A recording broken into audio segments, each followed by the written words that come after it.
back, everybody, to the Read Aloud of The Plant That Ate Dirty Socks by Nancy MacArthur. Today, I will be reading chapters 4 through 6. Let's begin. Chapter 4. Michael woke up early and awakened everyone else. Mom handed over the key. Michael slowly opened the door. They stared in amazement. The sock in front of Michael's plant was still there, but the one in front of Norman's had vanished. Michael was baffled. Norman was upset. Your plant reached over on my side of the room. It's not supposed to do that. I don't think it did, said Michael. He pointed to the string still tied to Norman's bedpost. The other end was hanging from Norman's plant.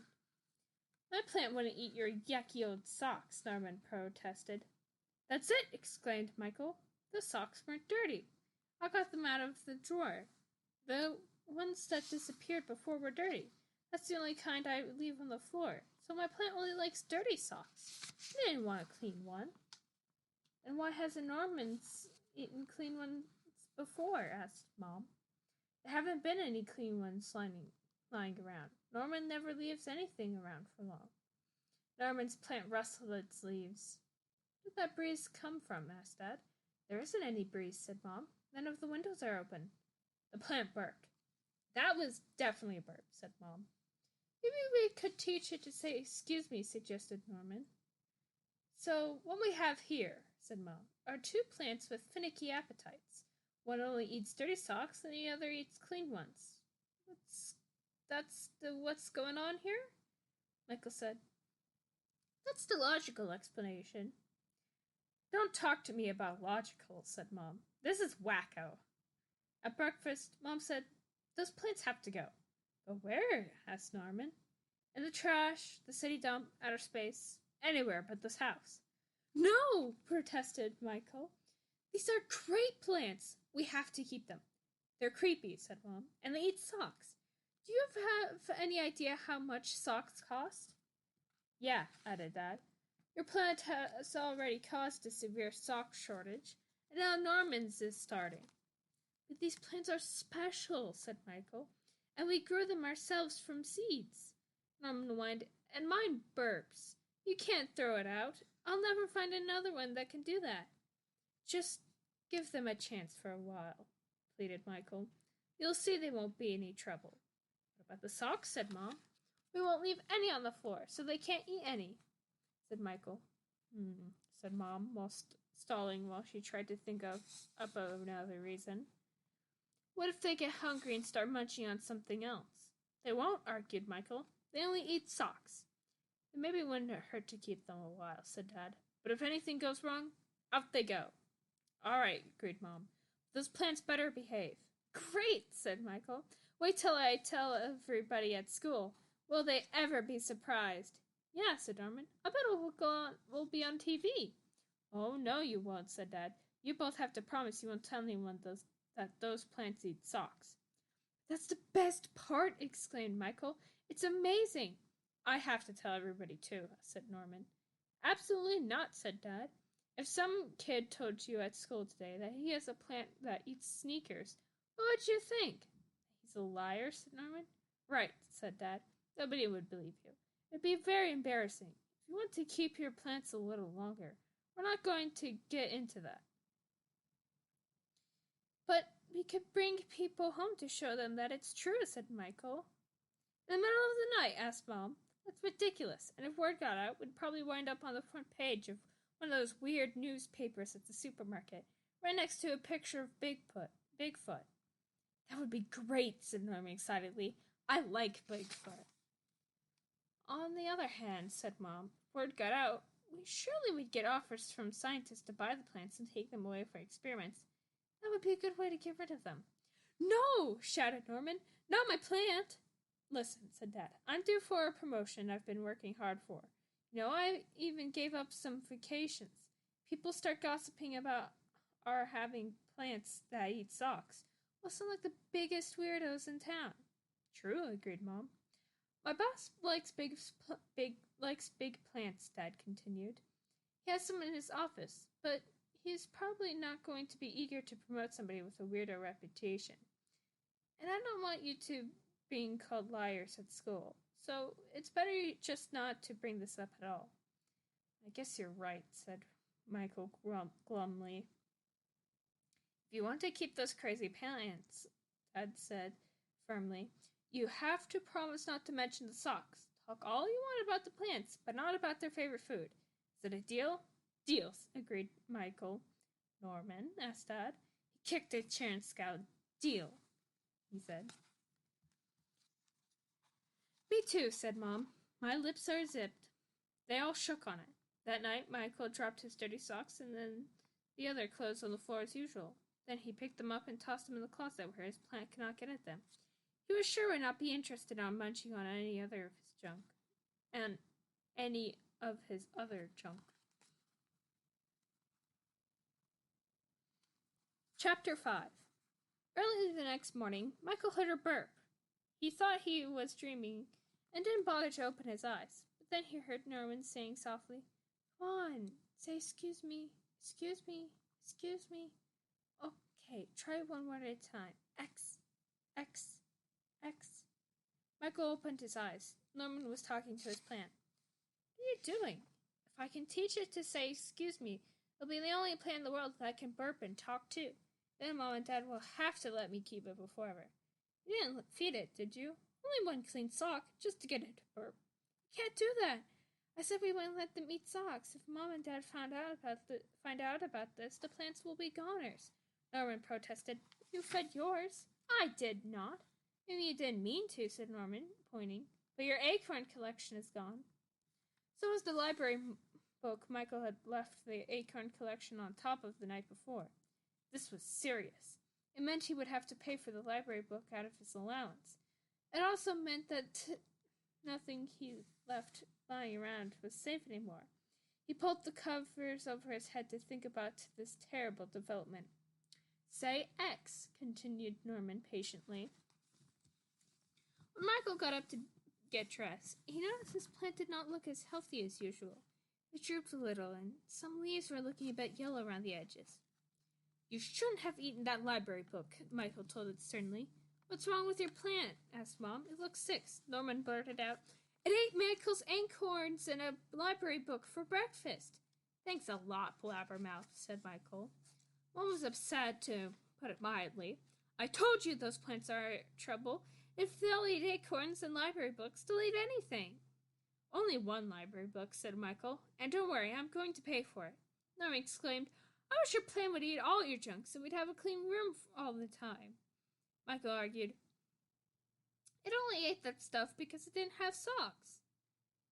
It looks like it's going to throw up, said Norman helpfully. If the plant eats acorns, will it turn into an oak tree? Mom said, We're getting rid of these crazy plants. No, screeched Norman. Mine didn't do anything wrong. Michael thought fast. He really wanted to keep his plant, but was it worth the supreme sacrifice? He decided yes. He asked Mom, What if I stop leaving anything lying around? Then my plant couldn't eat anything. Her eyes lit up. You mean you'd clean up your side of the room without being forced to? And keep it that way? I'd never have to nag you about it?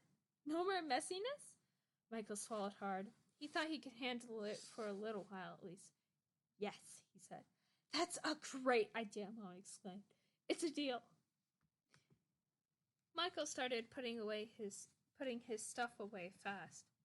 Dad brought him some cardboard boxes. Michael marked them with nature stuff, collections, good junk, and best junk. Mom marked another one, throw out or give away. He sat in the midst of his junk, picking up one thing at a time and deciding what box to put it in. The piles were quickly getting smaller. It looks like my neatness is finally oozing over on your side, said Norman. Ugh, said Michael. Stacking those boxes up would make a good wall. Norman started jumping over them. Up, up, and away! I leaped tall boxes at a single bound. His foot caught on top of the bulging best junk box. He crashed into the throw out or give away one, which was almost empty. The perfect place, said Michael. Are you all right? Yeah, replied Norman, sliding down so only his feet stuck out. Throwing this away, he held up a yellow and blue plastic race car with one wheel missing. Can I have this? Okay. Mom walked in and saw Norma's feet sticking out of the throw out or give away box. I wanted you to clean up, Michael, but this is going too far. Soon everything was off the floor and into the boxes, drawers, and closet. Mom walked all around Michael's side of the room, where no one had been able to walk before without climbing, slipping, and stumbling. This is wonderful, she exclaimed. Who would have thought these big ugly plants would turn out to be a blessing in disguise? Don't call my plant ugly, said Norman. You'll hurt its feelings. Mom smiled. I wouldn't want to do that, she said. Not after the way these plants have solved the messiness problem. On the way out the door, she turned and said, Thanks, plants. Keep up the good work. Michael would never admit it, but he found that neatness was turning out to be pretty good. Now, when he wanted to find something, he knew where it was right away. No more digging, no more lost things. Best of all, Norman was going crazy because he had nothing to complain about. He did make a nuisance of himself by bragging about how his neatness had taken over, but Michael ignored that. To keep his plant healthy now that it had no socks to eat, Michael decided to try putting bits of food into the dirt again. He tucked in a little bit of everything, from vegetables and fruits to cookie crumbs. The plant didn't seem to thrive the way it had on socks. It was still much bigger than Norman's plant, but it didn't seem to be growing much. He started measuring it and found that for a couple of weeks it didn't grow at all. Give it some broccoli, advised Mom. Michael tried that, but the plant just stood there, limp and tired looking. Its shade of green seemed much paler. Norman's looked even worse. Do something, demanded Norman. There's only one thing we know will work, he said Michael. Norman ran to close the bedroom door. Socks, he whispered. Tonight we'll sneak them a couple, Michael whispered back. Both plants looked better the next morning. The boys figured a couple of socks would hold them for a few days. But no. After 2 more nights without a socks snack, both plants were looking bad again. We can keep this up for a little while, said Norman, but sooner or later Mom's going to notice socks are disappearing. Michael decided there must be some way to talk Mom into letting them feed the plants socks. After all, she really seemed to like the plants now because they were the cause of all this neatness. The next morning when he was putting on new socks, he looked at the price tag. Then he got a pencil and multiplied the price by 7. Did you think of something? Asked Norman hopefully. I'm figuring out what it would cost to feed our plants one sock a night for each. What it would cost to feed our plants one sock a night each for a week. It's more than both our allowances put together, but what if they could get along on less than a whole sock a night? Norman asked, like, half a sock a night would cost only half as much? Right, that might work. Or we could start with a fourth, and if that doesn't work out, we could try a half. Now, I just have to figure out how much a cat and a dog food costs. My plant's not going to go for that, Norman. Unless I teach it to say woof woof or meow. That's not what I have in mind, said Michael mysteriously as he went to the phone.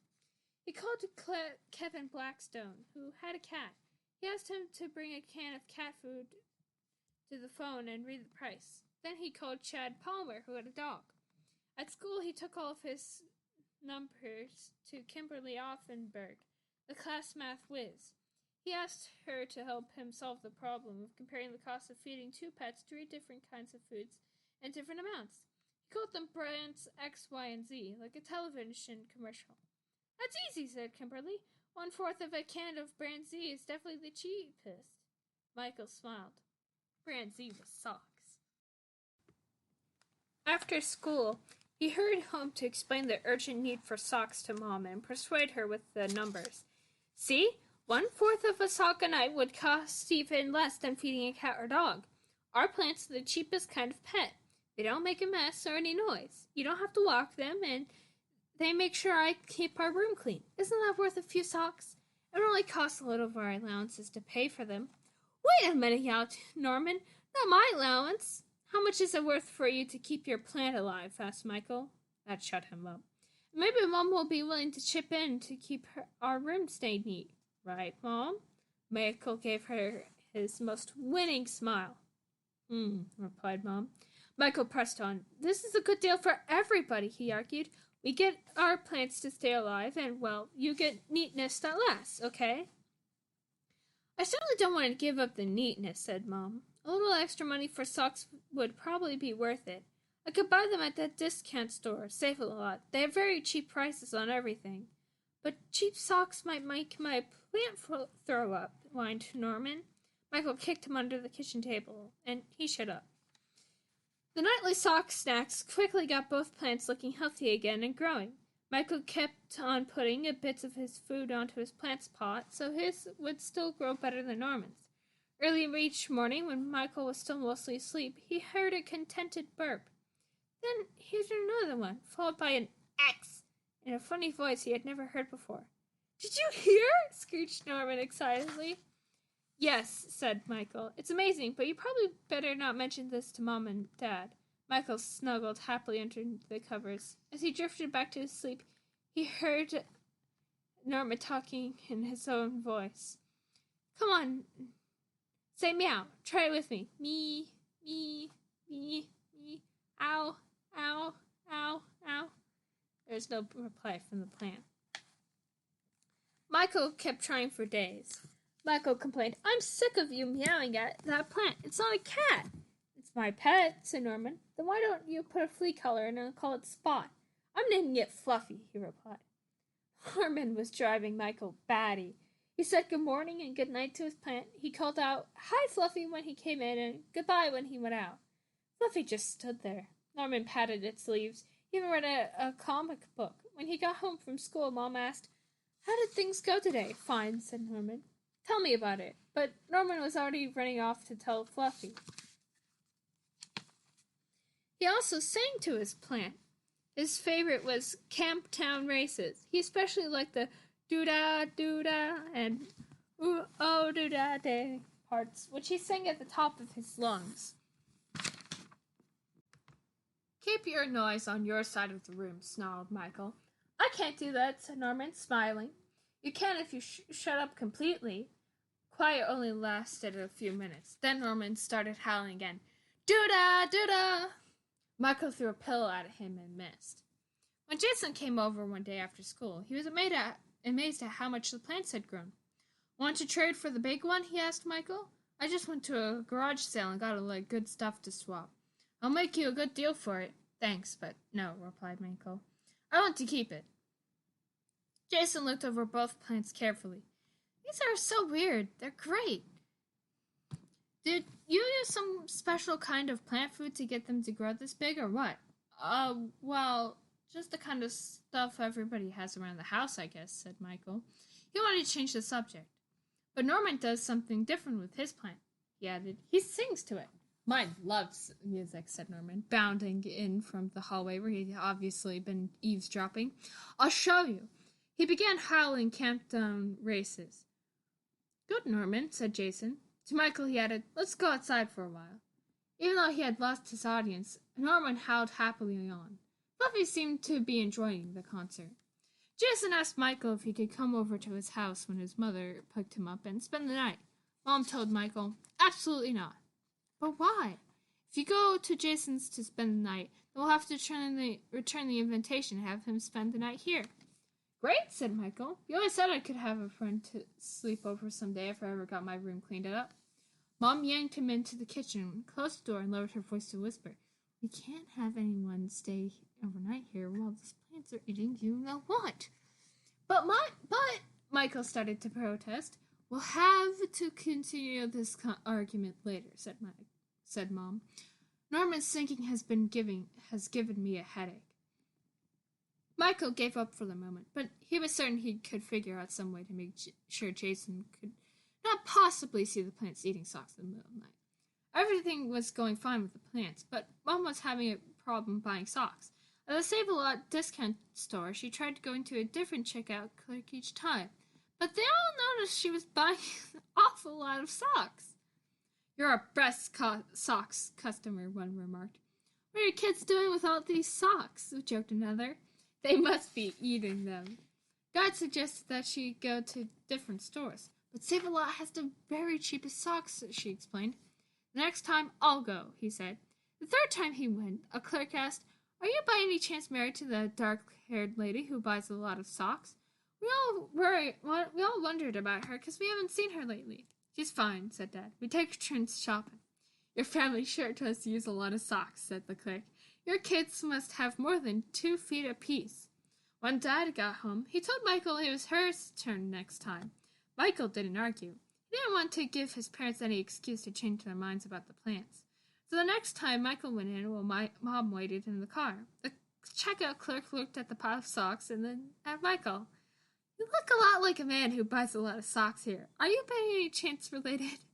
Back at the car, Michael complained, "I'm not ever going in there again. She wanted to know what we were doing with so many socks." "What did you tell her?"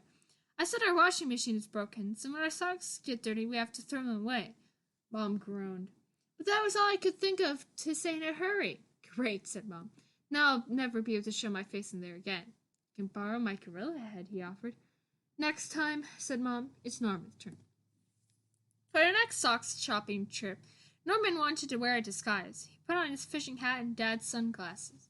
He also wanted to wear a stick-on mustache from his detective kit, but Mom took it away from him.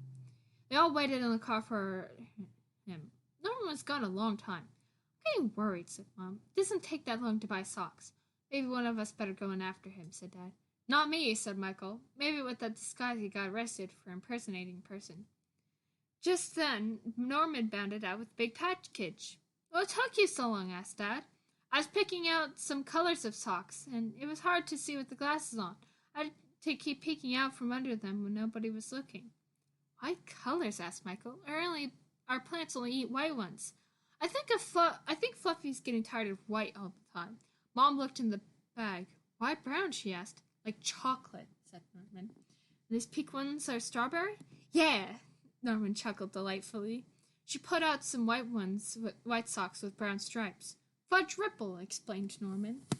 The plants had grown so much that they had to be moved into bigger pots. They were hard to turn every few days so that the leaves would get sun evenly on all sides. As Norman was pushing with all his might, he told Fluffy, "I wish you had wheels." That gave Michael an idea. He dug through his boxes of junk to find his old skateboard. He had given up skateboarding after a few tries because he kept falling off. When he put the plant on the skateboard, it kept tipping over, so he traded with Jason for another old board and glued the two sides together. He also wrapped a lot of heavy wire around the boards and the pot to hold everything together solidly. The stuck-together skateboards made his plant easy to wheel around. Norman nagged and whined until Mom agreed to get a couple of skateboards for him at garage sales. Michael agreed to help glue and wire them together if Norman would stop bothering him. "No singing and talking to Fluffy while I'm in the room for 2 weeks," he demanded. "Deal," agreed Norman. So he only talked and sang when Michael was not there. When Michael was in the room, Norman hummed Camptown Races loudly instead. "I didn't promise not to hum," he said with a happy smirk. And that's it. I'm unsure if I'll be reading the next couple of chapters in the future, but I hope that these have been helpful for you guys. Thank you so much for watching, and I'll catch you another time.